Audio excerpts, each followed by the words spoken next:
নমস্কার, আমি শ্রী মিলন অধিকারী। দেখতে থাকুন শ্রী মিলন অধিকারীর চমৎকার টোটকা।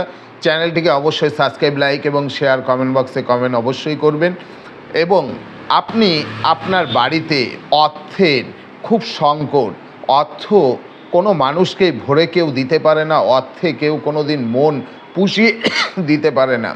তাই বলবো, আপনার যতটুক প্রয়োজন আপনি সেইটুক পাচ্ছেন না। আপনি আপনার অর্থে অনেক রকম সমস্যা হয়ে যাচ্ছে। আপনি এই উপায়টি করুন, দেখবেন মা লক্ষ্মীর কৃপা কীভাবে আপনার ওপরে পড়ে।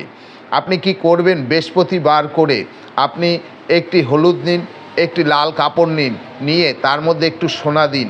সোনা দিয়ে ওটাকে পোটলা করে আপনার লক্ষ্মীর সিংহাসনে কিংবা আপনার কোনো যেই ঠাকুরের পুজো করেন সেই সিংহাসনে রেখে দিন। দেখুন আপনার ঘরে অর্থের কীভাবে শ্রীবৃদ্ধি বাড়ে। আপনি ভাবতে পারবেন না যে আপনার কিভাবে